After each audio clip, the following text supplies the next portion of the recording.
For us as Seventh-day Adventists, traditionally, whenever the subject of the Sabbath comes up, we think of when.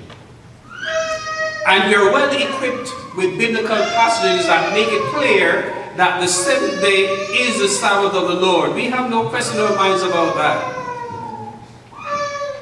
But we tend to stop at the when. We know when it is. But if we should be asked what it is, we'd not be as well ready to say what the Sabbath is. What does God intend for the Sabbath to do to us and in us and for us? We know the what. The Bible is clear. The seventh day is the Sabbath of the Lord. But we can know the what from now until Jesus comes. The when rather. If we don't know the what, we are missing out on what God really wants to do for us. I remember as a young minister conducting evangelistic crusades, and I preached about the when, but said not a word about the what. And I remember using E.E. Cleveland's well-known sequence where you have this glass with some water in there, and then you put some Kool-Aid in there, and then you put some, the blessed, hallowed, sanctified. Some of us know what I'm talking about. And the first time I did it, I put in too much Kool-Aid. The taste was awful. But I still have to say, oh, taste and see that the Lord is good. But my focus was on the when. I wanted to prove to people that the seventh day, not the first day, is the Sabbath. But as I've gone on over the years, I've come to realize that I sold those who are listening to me short because I told them when. I didn't tell them what. So they know where they should be on the seventh day, but apart from the traditional activities, they don't exactly know what to expect from God on this particular day. It is my hope that as we go through this message today, we will reconfirm the whenness of the Sabbath. But beyond that, we'll come to a deeper understanding of the whatness of the Sabbath. What is it for? Why did God give it to us?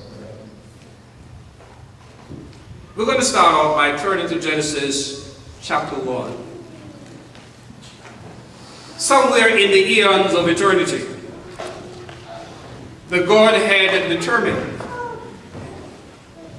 that they would place on a planet in a solar system we now call the Milky Way, in a galaxy rather now called the Milky Way, in a solar system with our sun at the center, 3 planets away. They were going to place beings on this planet. Beings on whom they could pour out their love and who could love them in return. So they moved through space and settled on the 3rd planet from the sun.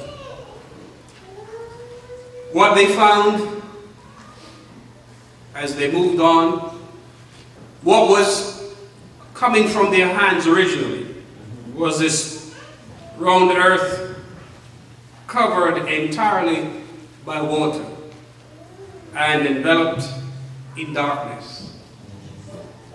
Those conditions did not make for the particular creature that they had in mind, because they did not engage in the continuation of this creative activity just for the sake of having another planet.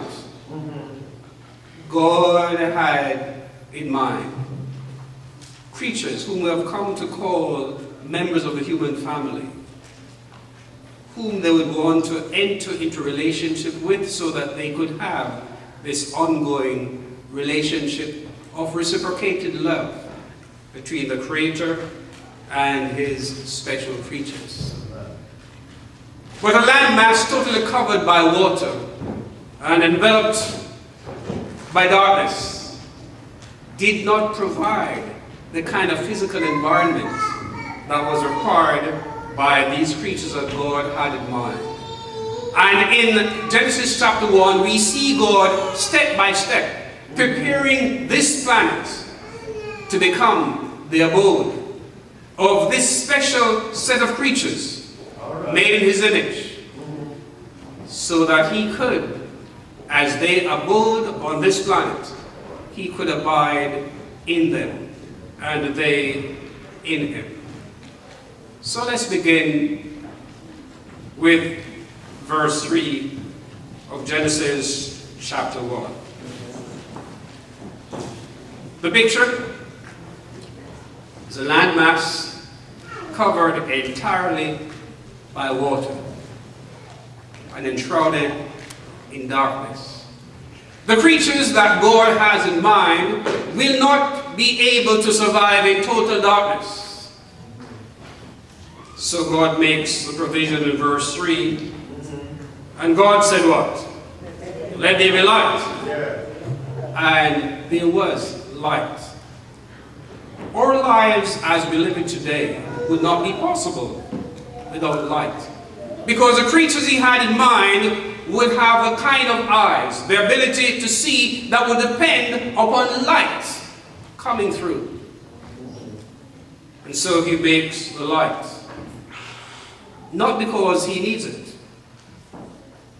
because God's ability to perceive things transcends the need of light. He can see in utter darkness, as it were, and yet wherever he appears, darkness is dispelled. That's right. And nothing but light shines. So now there's light. But the light simply reveals even more clearly that we have a landmass completely covered by water.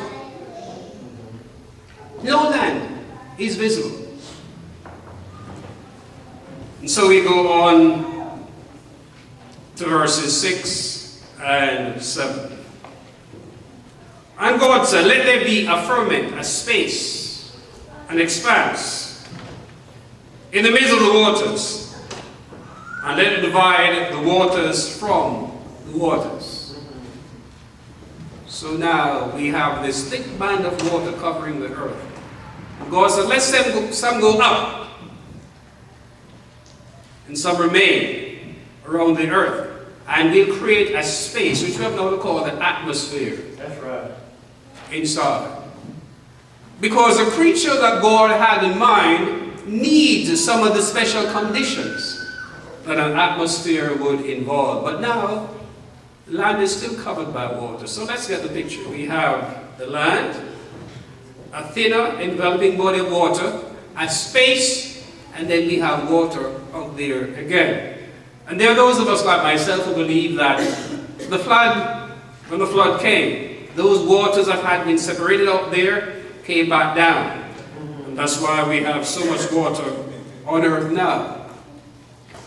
But at this point, we have the landmass covered by a thinner sheet of water, space, and then we have that water on the outside. By the way, it's a point of interest that we do have a difference between what we have come to call the atmosphere and what goes beyond that.